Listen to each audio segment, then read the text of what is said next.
Joash was 7 years old when he became king, and he reigned in Jerusalem 40 years.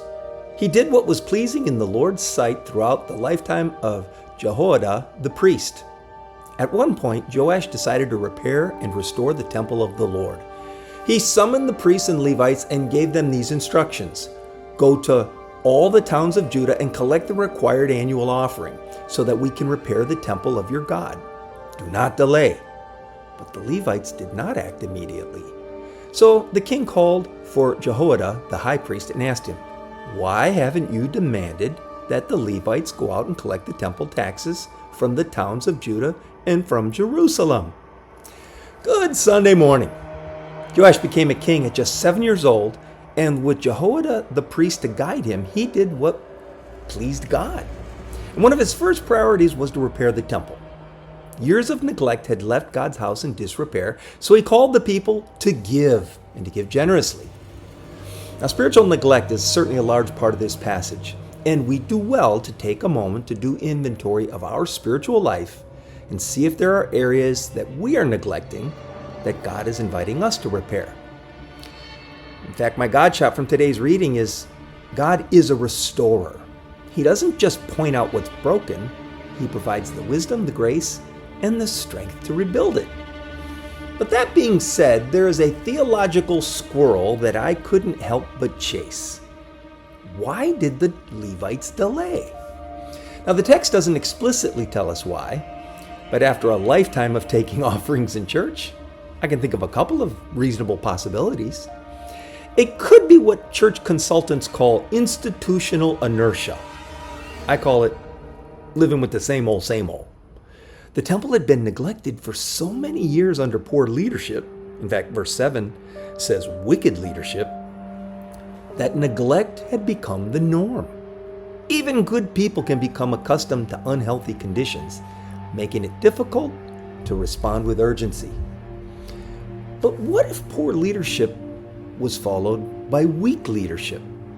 Although Jehoiada was a godly priest, he apparently found it difficult to hold the Levites accountable to carry out the king's command. The king's question is directed at Jehoiada, suggesting the responsibility ultimately rested with him. You might be surprised to learn the number of godly pastors that have an aversion to taking an offering. And that raises another question. Were they doing it right? Now, the original plan required the Levites to travel throughout Judah collecting money, and that process proved ineffective. This became kind of a circular problem going back to institutional inertia. We've always done it that way. Joash replaced the ineffective method with a new simple solution, a collection box at the door, a system that worked remarkably well, by the way. Now, at the risk of sounding unspiritual, some church problems, they're really more logistical than spiritual. Is it possible that it would be more pleasing to the Lord if we would spend 10 minutes doing some organizational planning rather than an hour of hand-wringing in prayer?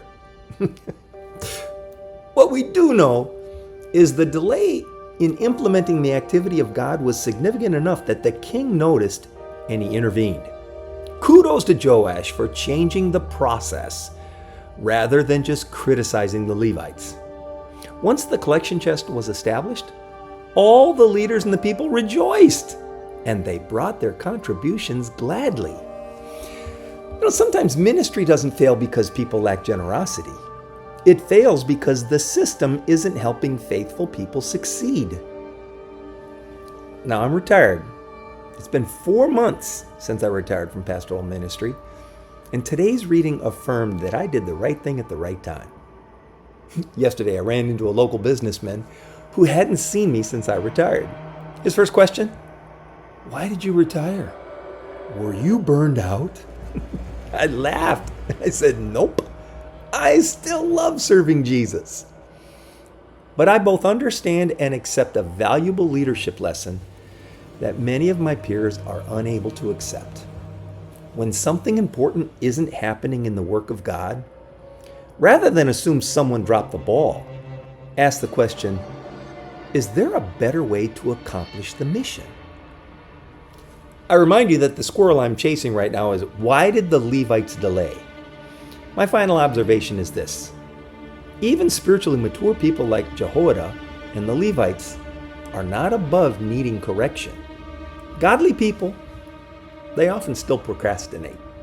Godly people, they can still become satisfied with the status quo.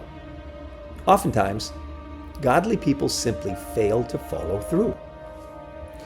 Sometimes for God's work to advance, it requires someone to lovingly but firmly say, "It is time for change." Father, thank you for never giving up on me. Show me the places in my heart that need your restoring touch. Give me the willingness to respond quickly and the perseverance to follow through. Rebuild what neglect has weakened and let my life become a place where you are honored and you are worshiped. In Jesus' holy name I pray. Amen. It's Sunday morning.